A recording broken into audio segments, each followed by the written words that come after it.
I'm not sure if it's just a burning desire for 2020 to be over, as if the end of the calendar year heralds an end to the insanity, or if it's just my usual enthusiasm for the illusion of productivity and the thrill of a fresh planner, but I have been truly unable to stop myself from setting up everything for 2021 in my new planner. So when I did all this, I did not have a camera that was capable of filming, so this time at least I won't be able to walk you through it with me as I do it. But I wanted to show you how I've set up my Take a Note planner for 2021. Everything that I'm using, including the planner itself, will be linked in the description, so if you have any questions about where I've purchased any of this, you can look there for more information. Let's get started. All right, so let's start with the planner itself. This is the Take a Note planner. It's the A5 size, and it's the English version. It has a very minimal design to it, which I really like. It's also got Tomoe River paper throughout, which I finally got used to and now really enjoy. I also got a fountain pen for the first time, and it's true that the Tomoe River paper really seems to love fountain pens. The writing experience with this has just been absolutely great so far. Right off the bat in the journal, there's a 2021 calendar page, along with the last 4 months of 2020 and the first 4 of 2022.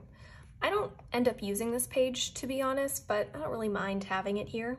And then on the opposite page, there's a year overview showing all the months of 2021 with 2 lines of checkboxes underneath the days of each month. I think I'm gonna use this to track habits. And since there's 2 lines, it'll be 2 habits. I think one of them will be exercise, but I'm not too sure yet what the other one will be.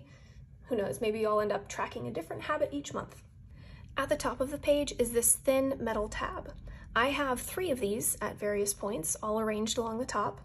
They're really light, so they don't damage the thin paper of this journal, and they'll let me easily flip to frequently accessed pages.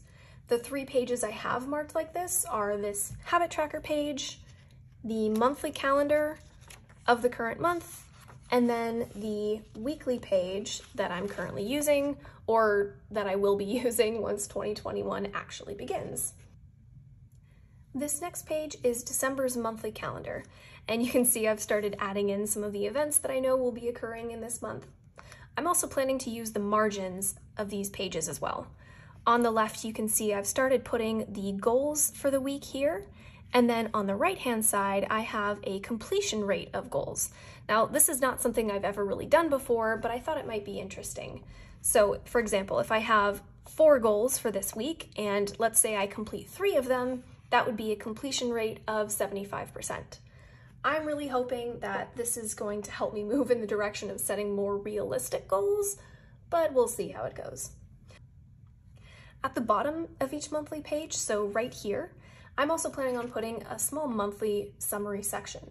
I'll just do like a short review of the main things I accomplished this month so that in future I can look back on this and feel productive. For each of the monthly calendar pages in 2021, I've gone through and added a bit of washi tape at the top of the page. I couldn't help myself. I always say I want a very minimal setup, but then how am I gonna use all my super cute washi tape? It definitely makes the page look a lot more busy though, especially when there are events on the calendar as well. So I probably won't be doing this again in future. This journal also has calendar pages for January, February, and March of 2022 as well. I haven't done anything with those pages yet. I'm not too sure I'll end up even using them, since I'm sure I'll have purchased my 2022 planner in like July of next year and won't need these monthly pages in this planner. Right after the calendar, we go straight into the weeklies. This is the real reason I picked this journal. I really like the layout of this section. I think it's the perfect balance between a strict weekly format, which ends up leaving not enough room for each day, a 1-page per day layout, like the Hobonichi Techo or Avec, which is usually a bit too much space for me and makes the journal itself pretty bulky, and a fully blank page, which I've done before with bullet journaling, but don't want to have to set up for myself every day going forward. I've put these small, colorful tabs at the beginning week of each new month. That kind of helps me separate it visually in case I want to page through that way. This metal tab up top will also move forward as I move through the journal. I plan to set up my dailies in this planner in the same way I used my Hobonichi Avec. I'll have to-dos at the top of the page, and then daily thoughts and journaling toward the lower part of the page.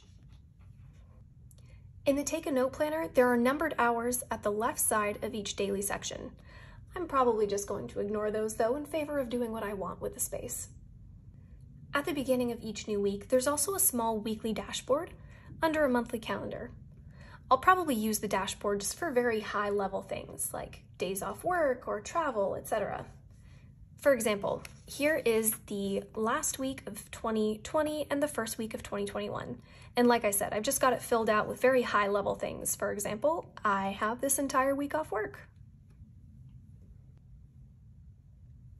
This is what the rest of the journal looks like going forward. It's the same weekly format throughout the rest of the year.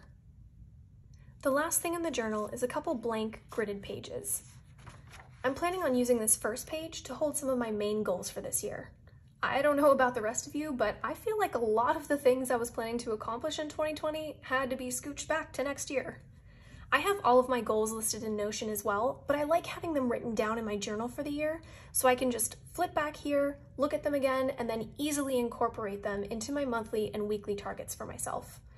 I clearly haven't finished adding my goals here. No, my reading target is not the only thing I want to accomplish next year, but a lot of those are really personal, so I decided to wait on filling those out until I had filmed this video. I was thinking about creating an overall task list for myself on this next page, but I've since decided that I shouldn't mess with my current task database since it is working for me. I'm not too sure how I'll use the rest of these pages then, but I'm sure I'll come up with something. This last blank page is my area for testing pens. I wanted to see how some of my brush pens worked with the Tomoe River paper, and I think it's pretty phenomenal. The ink doesn't feather, although it does bleed, but the colors are so vibrant. I love it. Finally, the very last page of this planner has my name and contact information in case I lose it somewhere. Of course, I'm not planning on misplacing it since it is my second brain, but it's nice to have that as backup. So I'll be pulling tasks from my overall task list in Notion onto my daily pages here, along with listing the things that aren't on my task list but need to be done that day. For example, I'll write down that I want to do a face mask or I'm planning to go to the gym that night. Stuff like that doesn't go into my Notion page, it just gets put down in the planner. As I said before, everything that I use to set up this planner is linked in the description box below. If I missed anything, please just drop me a comment. I'll be happy to tell you what it is and where I purchased it. I'm also, by the way, going to be adding a clear plastic cover onto this bad boy from Amazon. It's really basic. I think it was like $5 or something like that. But the cover of this planner is paper, and I just don't want to be heartbroken when I inevitably do something silly, like setting down my planner into a puddle of soup on the kitchen countertop. Yes, this has happened before, and no, I don't want to talk about it. Anyway, I hope this walkthrough was helpful for you in setting up your 2021 planner, and let me know if you'd like to see more videos like this in future. Thanks!